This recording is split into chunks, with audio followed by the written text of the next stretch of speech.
Colossenses capítulo 3, verso de 1 a 11.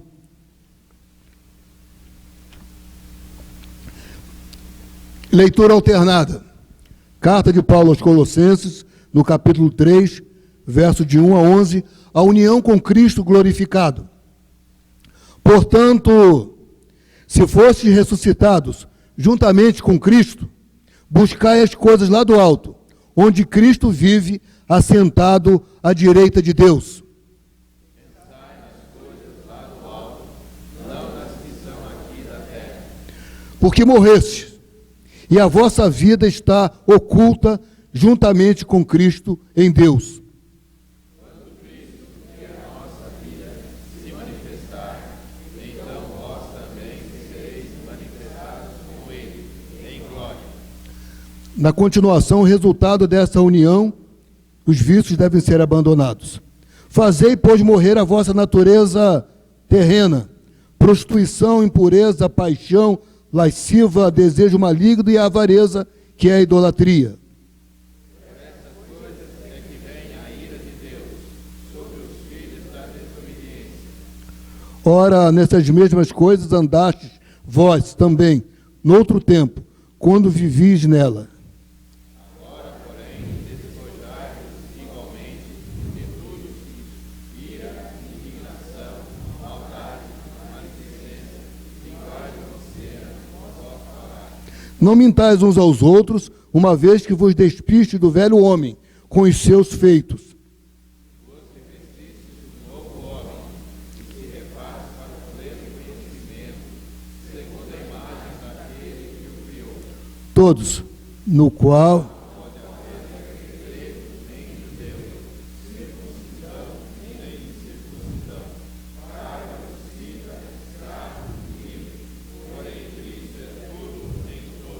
Amém, irmãos? Assentai-vos.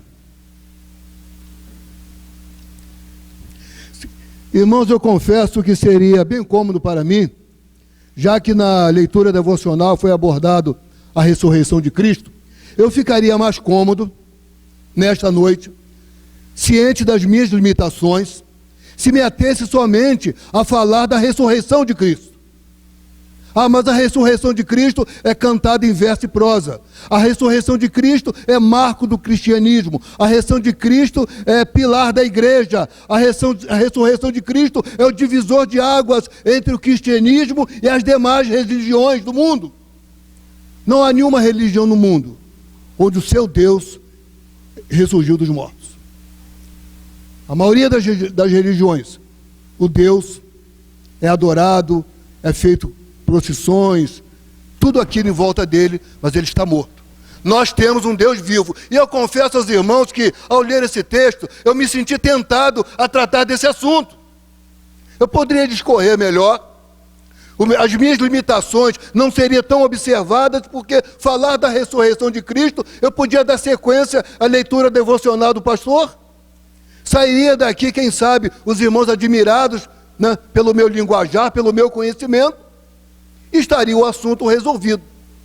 Mas eu confesso, irmãos, e eu abriguei isso no meu coração ao ler esse texto, porque despertou em mim, na minha natureza humana e do meu lado santo, como crente em Cristo Jesus, um destaque importante para esse texto. Eu não posso trair a mim mesmo, nem trair o Deus que eu sirvo, que é o mesmo Deus que os irmãos servem. Eu tenho nessa noite, irmãos, nesse breve espaço de tempo, nessa casa de oração, abordar esse assunto porque é uma necessidade da minha alma. E eu gostaria de transmitir para os irmãos todo o âmago dos meus sentimentos no tocante ao assunto que vou tratar. Paulo desperta a minha atenção e a da igreja e do povo de Colossos, quando ele escreve no verso 1: portanto, se fostes ressuscitados juntamente com Cristo, buscai as coisas lá do alto, onde Cristo vive, assentado à destra de Deus. Colosso, cidade da Frígia, na Ásia Menor, situada sobre o rio Licos, foi uma cidade próspera, mas o crescimento das cidades vizinhas dificultou a vida do povo de Colossos, e a igreja começou a decair, e muitas desculpas foram acrescidas à vida da igreja, quem sabe a filosofia grega que permitia, que permanecia na sociedade como um divisor de águas. A filosofia grega influenciou muito a história. Talvez a questão dos judaizantes, daqueles que aceitavam Jesus, mas se mantinham fiéis às leis do Pentateuco. Muitas coisas poderiam ter acontecido. Mas Paulo orienta a igreja, e mais uma vez uma jesuicidência, presbítero José Roberto, quando eu escrevi aqui. Paulo orienta a igreja em Colosso que Cristo resumiu tudo nele, e que a sua ressurreição e morte foram suficientes. Lembra do termo? Também não sabia do que o Albrecht ia falar. Eu li teu texto, Albrecht? Não li o texto do Albrecht. Então, irmãos, eu sou inocente. Não me culpem por ser carioca. Sou inocente desse crime. Não vi nada, nem a devocional do reverendo, nem a palestra do José Roberto, né? Então Paulo afirma, e o que eles deveriam fazer estava resumido na carta, no capítulo 3, verso de 5 a 8. Com base na ressurreição de Cristo, nós ressurgimos com Ele. Estamos livres dos laços da morte. Nós somos criaturas especiais, ou somos ex-mortos, ressurretos e vivos na carne. Parece uma complicação, mas talvez seja fácil de entender, porque o legado que Cristo deixou para nós, os escritos dos apóstolos, permeiam a nossa vida e tiram qualquer dúvida que possa acontecer conosco. Ainda Pedro, escrevendo na sua segunda carta, ele afirma, por esta razão, pois, amados, esperando coisas, empenhai-vos por seres achados por ele em paz, sem mácula e irrepreensíveis, e tende por salvação a longanimidade do nosso Senhor, como igualmente o nosso amado irmão Paulo vos escreveu, segundo a sabedoria que lhe foi dada. Ao falar acerca desses assuntos, como de fato costuma fazer em todas as suas epístolas, dá a entender, irmãos, que Pedro leu as epístolas de Paulo, né? Há coisas difíceis de entender. É claro que o raciocínio teológico de Paulo era superior a todos os demais apóstolos. Há coisas difíceis de entender que os ignorantes e instáveis deturpam, como também deturpam as demais escrituras para a própria destruição deles. Se a periodicidade da escritura das cartas apostólicas, cartas pastorais, tem períodos aproximados, datas aproximadas, talvez de 58 até 70 da era cristã, é bem provável que os apóstolos tiveram acesso às cartas uns dos outros. E Pedro afirma isso, categoricamente, que ele havia lido algumas das epístolas de Paulo. Mas eu quero caminhar com os irmãos, agora como cidadão do céu, eu quero dar um passeio pela eternidade, eu quero visitar a glória, eu quero ir lá no além, despir-me da minha vida terrena, da minha condição humana, das minhas fraquezas, das minhas fragilidades, das minhas limitações, e como cidadão do céu, como ressurreto em Cristo Jesus, me permitir, irmãos, e junto com os irmãos que também estão nas mesmas condições minhas. Somos todos ressurretos. Buscando as coisas lá do alto. O escritor sacro, no momento de rara inspiração, ele afirma, sou forasteiro aqui, em terra estranha estou. Celeste pátria, sim. Eu estou citando como poema que se eu cantar os irmãos vão embora, né? Então, me permitam declamar, né? Celeste pátria, sim, é para onde vou, embaixador por Deus, do reino, lá do céu, onde nós estamos também. Eu venho a serviço do meu rei. Pedro ainda escreve numa das suas cartas, talvez como leitor assíduo de Paulo, Pedro capítulo 2, verso 11, amado-vos, exorto-vos, pois, como peregrinos e forasteiros, que sois, a vos absterdes das paixões carnais que fazem guerra contra a vossa alma. Com Cristo unido na morte da cruz. eu gozo as bênçãos do reino da luz. Eu queria, irmãos, eu gostaria de caminhar nesse sentido, porque muitas das vezes a nossa vida se conflagra com a coisa de Deus. Eu nasci num lar extremamente católico. Minha mãe era filha de Maria, né? Eu também sou, que minha mãe era Maria, né? Também sou filho de Maria, né? Minha mãe era congregada mariana. Minha mãe era beata. Minha mãe era tudo que a gente possa imaginar nesse sentido. Meu tio, que também é presbítero da nossa igreja, dizia: Paulo, a sua mãe, que era irmã dele, ele podia falar, ela é idólatra, papólatra e mariólatra, né? Coisas lá do meu tio. Mas eu vivi nesse ambiente, não era católico, eu tinha uma tendência maior para Umbanda, eu gostava do candomblé, me sentia bem porque eu era católico, podia ser um bandista, né? É tudo a mesma coisa, né? E vivi uma vida muito feliz ali. Até que, aos 17 anos, eu fui acometido de tuberculose. A tuberculose, nos anos 60, eram curáveis, sim, mas era um sacrifício enorme para se curar a tuberculose. Quando eu fui lá no médico com mamãe, o médico falou assim: tem duas soluções, ou interna o seu filho, ou ele se cura em casa. A senhora vai cuidar dele? A mamãe falou assim: eu cuido. Então está na responsabilidade sua. Seu filho vai morrer em casa se a senhora não cuidar dele. E visto isso, irmãos, em 1966, eu tomei 5.000 comprimidos e 400 injeções de penicilina com streptomicina. Alcançou a penicilina com streptomicina? Que agora ela tem uma outra roupagem, né, que até tem aí, que é fruto da penicilina também, uma injeção que eles dão aí no SUS, que dói toda a vida. E foi assim que aconteceu a minha vida. E dos 17 anos até os 30 e até o período do nosso casamento, eu vivi uma vida assim, até que Cristo me encontrou. E eu confesso, irmãos, que nessa minha carreira eu tenho hoje, eu digo sempre, eu tenho 37 anos de salvo em Cristo Jesus, né? Eu sei que eu aparento menos, mas eu tenho 37 anos, tá? Eu sei que a minha aparência é bem menos, né? Mas eu tenho só 37 anos. Na verdade, eu digo sempre, o Albrecht é testemunha, eu tenho 37 anos de membro e 37 anos e 3 meses de UPH. Porque eu entrei para a UPH antes de ser batizado. Lá no Rio, o Albrecht sabe, a UPH é muito forte, né?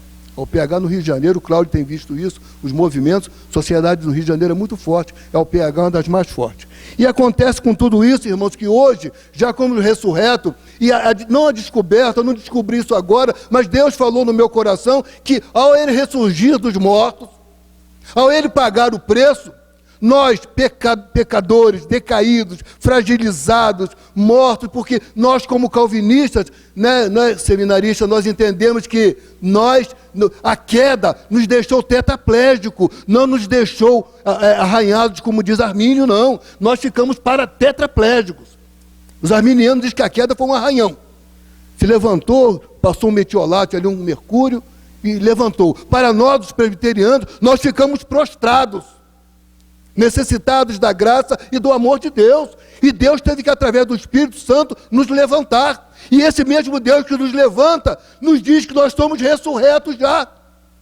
Que nós deixamos a vida da morte, que nós já não somos mortos, nós somos vivos em Cristo Jesus. O escritor aos Hebreus afirma que, de fato, sem fé é impossível agradar a Deus, porquanto é necessário que aquele que se aproxima de Deus crê que Ele existe e que se torna galardoador daqueles que o buscam. Hebreus capítulo 11, verso 6. A jornada cristã, irmãos e irmãs, é mais desafiante do que se possa imaginar. Não é meramente aceitar Jesus. Se as pessoas do passado, os pais da igreja, se limitassem apenas a aceitar Jesus, provavelmente nós não estaríamos aqui. Eu digo sempre que meu tio, que é presbítero lá em Nova Friburgo, ele pregou para mim mais de 20 anos. E eu, naquela época, eu falo isso sempre, né? Não falo com orgulho, não. Eu falo com orgulho a salvação. O que eu vivi, não. Eu gostava muito de macumba. Eu vivia muito em terreiro de macumba. Eu ia lá fazer duas coisas: arrumar namorado e comer, né? Como eu era ruim de papo toda a vida, eu só comia e não arrumava ninguém. Então, que muita fartura das macumbas, né? E eu me lembro, né, que um dia, depois de comer, nós tínhamos uma feijoada muito grande lá no terreiro, e eu já não aguentava mais de comer, eu tinha lá, jovem ainda, comia, que não era brincadeira. E quando eu fui saindo com um colega, tinha um cara de branco parado no portão, falou assim: você já vai embora? Eu falei: vou, já tinha comido, né? Não arrumei ninguém, né? Já tinha comido. Aí o caboclo, ele falou assim: mas o caboclo não subiu ainda. Eu falei: e eu que tenho com isso? Que o caboclo não subiu. Eu falei assim: olha, quando o caboclo não sobe, quem passa desse portão morre. Eu fiquei até amanhecer o dia na macumba. Eu não tenho vergonha de dizer isso, porque depois que Cristo me alcançou, eu me livrei disso tudo. Eu me livrei disso tudo, em Cristo Jesus. Tendo, pois, irmãos, intrepidez para entrar no Santo dos Santos, pelo sangue de Jesus, pelo novo e vivo caminho que Ele traçou para nós. Ao buscarmos as coisas lá do alto, irmãos, é o nosso lado santo, livre da natureza pecaminosa. É o nosso novo homem, embora o velho homem esteja latente, procurando alguém que possa tragar, e aqueles que possam usufruir das suas supostas benesses. Paulo também diz no texto que, como cidadão do céu, como ressurretos em Cristo Jesus, nós temos que pensar nas coisas lá do alto. Aí eu volto ao poeta sacro: ó, pensai nesses lá do céu, nas gloriosas moradas de luz, onde os crentes felizes desfrutam da presença de Cristo Jesus. O poeta sacro foi muito feliz porque nós, revestidos do novo homem, que se refaz para o pleno conhecimento, segundo a imagem daquele que nos criou. Então, irmãos, nós como cidadãos do céu, nós somos peregrinos. Nós estamos no mundo que apenas para cumprir determinações divinas da nossa natureza humana. Mas no momento que nós aceitamos Jesus, no momento que nós encontramos Jesus, eu ainda me lembro ainda de alguns passos da minha conversão, se foi naquele dia. Eu trabalho junto lá com o irmão da Nilcé, nós trabalhávamos juntos. A gente gostava assim do chopp, tá? É uma coisa muito boa, né? Coisa deliciosa. Ele falou: Paulo, estou comprando um barril de chopp, vai ter uma festa lá em casa, vai lá que a gente vai beber até.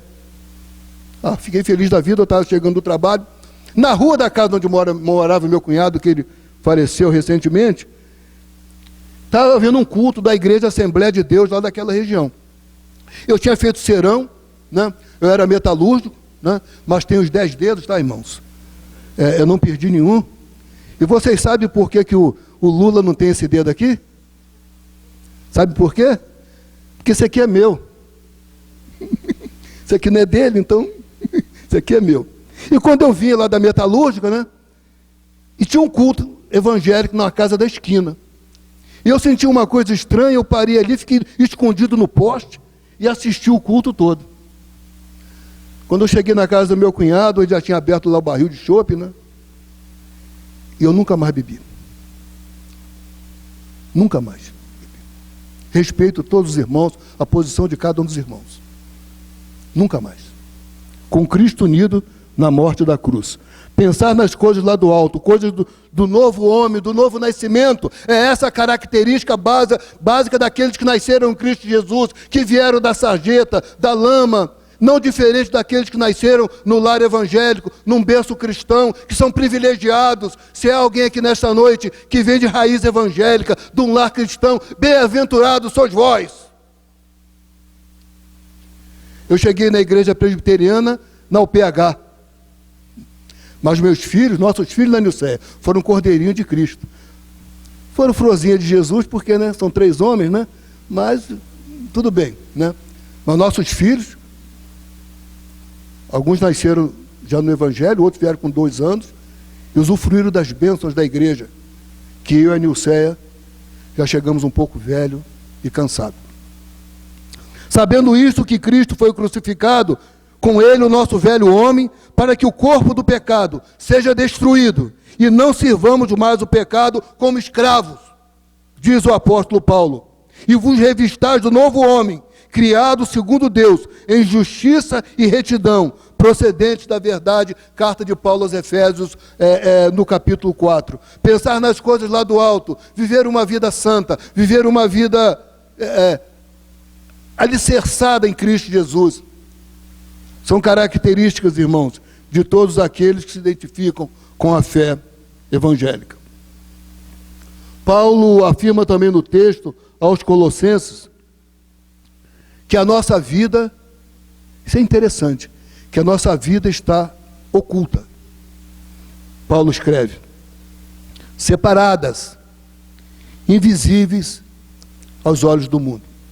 Muito embora a nossa natureza pecaminosa tente dizer outra coisa, mas a nossa nova natureza, o nosso novo homem diz que não. Que nós somos forasteiros aqui. O escritor sacro diz que pelo vale escuro seguirei Jesus, mas por ti seguro, vendo a tua luz.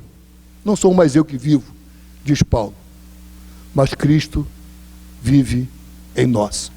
Na verdade, irmãos, quando ele afirma que a união com Cristo glorificado diz que nós fomos ressuscitados juntamente com Cristo e devemos buscar as coisas lá do alto. A vida cristã e a santidade tem que permear a nossa vida, porque sem santificação ninguém verá o Senhor. A vida diferenciada, a vida fora dos padrões, não uma vida contemplativa, mas uma vida de adoração.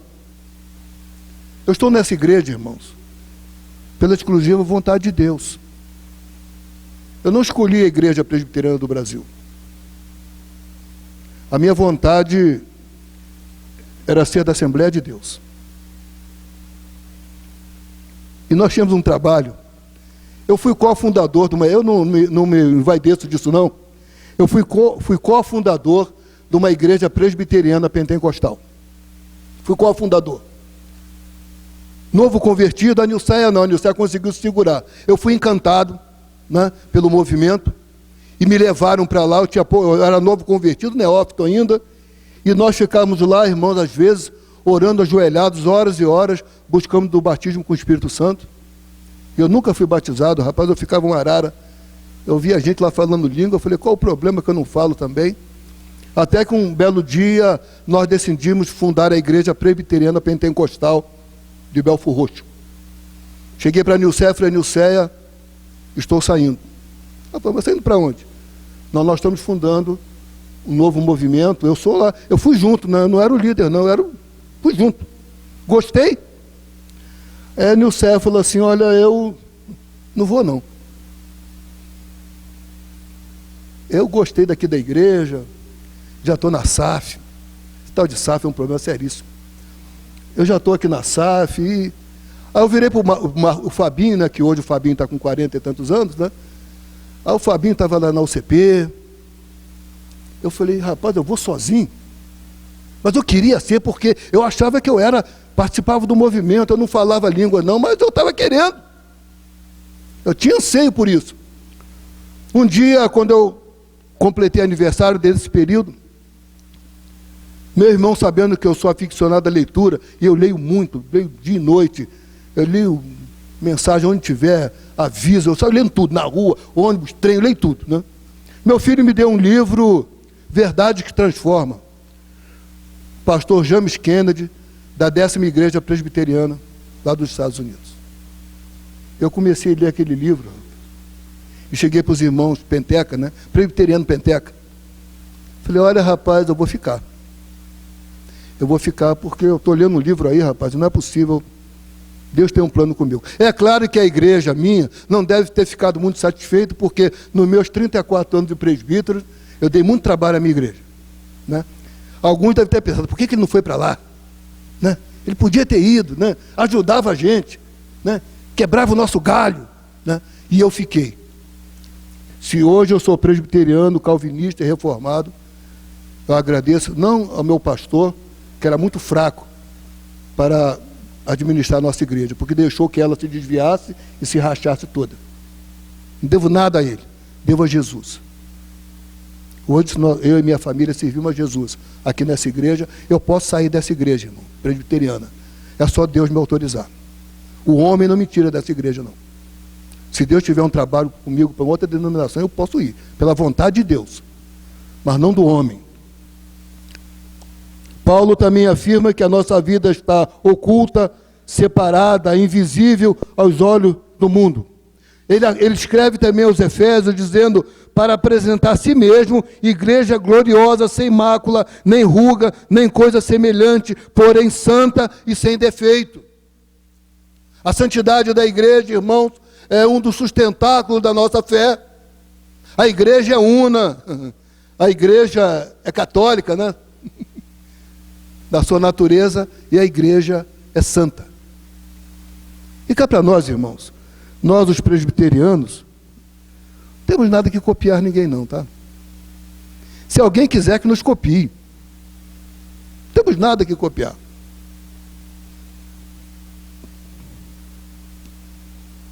Assim Paulo ainda afirma aos Efésios, assim como ele nos escolheu antes da fundação do mundo, para sermos santos e irrepreensíveis perante ele em amor. E que também vós, depois que ouviste a palavra da verdade, o evangelho da vossa salvação, tendo nele também crido, foste selado com o Santo Espírito da promessa. Irmãos, nós não servimos Jesus por acaso. Nós não estamos na igreja de Cristo por mera conveniência, por interesse próprio, porque na verdade, irmãos, a igreja, olhando pelos olhos naturais, não tem nada de interessante. A igreja pelos olhos físicos, humanos, terrenos, não há nada na igreja que desperte nossa atenção. Não há nada que nos movimente em direção a ela. Não há nada na igreja de Jesus que nos atraia a ela, se não for o Espírito Santo de Deus. Se não é Deus tocar em nosso coração, se não é Deus selar com o seu Santo Espírito, se não é Deus nos tirar da sarjeta, se não é Deus abrir nossos olhos. Por isso que eu parafraseio o Simonton sempre que inicio meus sermãos. Eu estou na igreja que ele escolheu para mim. Uma igreja que Deus escolheu para mim. Novamente, retornando ao poeta sacro, ele diz, Senhor, desejo e te imploro, que me permitas lutar, sempre a teu lado, invencível, até meus dias findar. Não é dos fortes a vitória, nem dos que correm melhor, mas dos fiéis e sinceros, que servem junto ao Senhor. A igreja de Jesus Cristo, irmãos, tem essa característica, tem essa especialidade. A nossa igreja presbiteriana do Brasil é uma igreja una, santa e católica na sua apostolicidade. É uma igreja que nós não temos que invejar a ninguém. É a igreja que Deus escolheu para nós. É a igreja onde nós servimos, mas sempre voltados para o Evangelho, sempre voltados para a pregação da palavra, para aquele estranho homem que não está mais na cruz. A cruz está vazia. E aquele homem desceu da cruz e está no nosso coração. Está dentro de nós, e nos induzindo, nos orientando para que pregamos o Evangelho, falamos de Jesus Cristo, trabalhamos, lutamos. Os irmãos não têm ideia, irmãos, do que é ser crente na Baixada Fluminense, no Rio de Janeiro. Pastor, vocês nem imaginam, a não ser que já estiveram lá. Não imagina o que é ser crente na Baixada Fluminense. São 14 municípios, quase 4 milhões de habitantes, mas o Evangelho superabunda na Baixada, irmãos. É igreja, é claro, tem igreja de tudo quanto é nome, nós estamos lá também, mas igreja de todo tipo, tem igreja para todos os gostos e credos. Mas você não anda numa rua, tem uma rua nossa lá que tem cerca de 2,5 km, eu contei 18 igrejas. O município de Belfor Roxo, que tem 530 mil habitantes, tem quase 800 igrejas. Não há nada na igreja, não há nada na Baixada. Meu filho é pastor da igreja presbiteriana de Miguel Couto, né? E pastor na Baixada Fluminense, ele tem que ser uma mistura de muita coisa. Ele tem que ser pastor, tem que ser padre, tem que ser bispo, tem que ser enfermeiro, tem que orar para o bandido, tem que carregar criminoso, tem que fazer tudo. O ministério pastoral na Baixada Fluminense é muito complicado. Ficar na porta da igreja, diáconos na porta da igreja, você está sujeito a tudo. Sujeito a tudo. O cara passa com um fuzil nas costas, o bêbado quer entrar, a prostituta quer fazer algazarra, É assim que vive a igreja. Mas a igreja cresce muito no estado do Rio de Janeiro. A igreja cresce muito porque o pecado está ali, e onde está o pecado, a graça de Deus também está. Porque são desafetos, né? São antagônicos. Por isso que Paulo deixa esse legado para nós. Eu gostaria, irmãos, de ter tratado esse assunto. Qualquer dúvida, o pastor da igreja está aí depois, tá, pastor? Depois na escola dominical, o pastor me tira uma dúvida aí. O que aquele presbítero carioca falou? Tá, pastor? O senhor assume aí para mim, tá bom? Deixo com o senhor. Mas eu quero dizer para os irmãos, nessa noite, do fundo do meu coração, eu estou na igreja que Deus escolheu para mim. Não cobiço outras igrejas. Tive chance de ir, não fui. Porque essa igreja é o nosso campo de trabalho. Mas nós não podemos, irmãos, deitado eternamente em berço esplêndido do presbiterianismo. Deixar de anunciar o Evangelho, deixar de falar de Jesus, deixar de pregar a palavra, deixar de testemunhar, deixar de ter uma vida santa, porque a salvação está embutida em tudo isso. Nós somos santos porque somos salvos. Nós servimos a Jesus porque Jesus nos encontrou. Ele nos amou primeiro. Ele morreu por nós. Ele deu sua vida. O menor que nós podemos fazer por Ele é ter uma vida digna e santa. E pregar o Evangelho. Pregar o Evangelho. Pregar o Evangelho. E quando não tiver mais nada para fazer, prega o Evangelho. Essa é a função da igreja. Porque lá fora, irmãos, lá fora, embora pessoas endinheiradas ou miseráveis, todos são miseráveis, cegos e nus, porque precisam de Jesus. E a mensagem que tem que levar para eles somos nós. Nós temos que falar de Jesus. Nós não podemos abrir mão, independente da nossa denominação aqui no Brasil ter ficado para trás em número de membros, o crescimento talvez não é aquele que nós almejamos e nós sonhamos, mas nós somos uma igreja una e santa, uma igreja compromissada com a palavra. Eu garanto a vocês, irmãos e pastor, no final dessa história, provavelmente nós seremos uma das poucas igrejas que ainda prega o Evangelho. Isso é um legado de Cristo, irmãos. Isso é inegociável. Nós não podemos trocar por um prato de lentilhas, nem por 30 moedas. A pregação do Evangelho. Nós somos uma igreja da palavra, igreja que prega o Evangelho, prega o Evangelho, prega o Evangelho. Se alguém quer ser curado e liberto, pode vir. Mas nós pregamos o Evangelho. Fomos chamados por Deus. É uma característica nossa. É a coisa própria nossa dos presbiterianos. É um legado deixado por Deus para nós. A pregação da palavra. Somos uma igreja que prega a palavra. Que fala de Deus. Que fala de Jesus. Somos uma igreja chamada por Deus para tirar as pessoas da sarjeta e do lamaçal do pecado. Não podemos negligenciar, como diz Paulo, tamanha fé, tamanha responsabilidade. É pregar, pregar e pregar. Para encerrar, eu e a irmã Nilceia, nós tomamos conta de uma congregação num lugar muito perigoso lá do Rio de Janeiro. Uma área perigosíssima, né? E a igreja está lá, a congregação está lá. Eu às vezes tento levar o Albrecht e a Nancy lá, mas fico com medo, porque eles moram numa cidade sem perigo, que é São Paulo, tá? Uma cidade sem violência, né? Às vezes eu fico preocupado de levar eles no estado do Rio, na Baixada Fluminense, né? Mas nós estamos lá, irmão, no meio da sarjeta, com uma congregação pronta para ser organizada e pregando o Evangelho. Há trabalho certo para cada um de nós. E nós temos que continuar na jornada, irmãos. Não olhar para trás. Quem olha para trás, vira estátua de sal. Caminhar para o alvo. Porque lá na frente, aquele estranho homem que não está mais na cruz, vai dizer para nós: vinde, benditos de meu Pai. Tome posse da herança que vos está sempre preparada desde a fundação do mundo. Muito obrigado, pastor da igreja. Muito obrigado aos irmãos por bondosamente ouvir esse velho presbítero. Que Deus os abençoe, irmãos. Amém.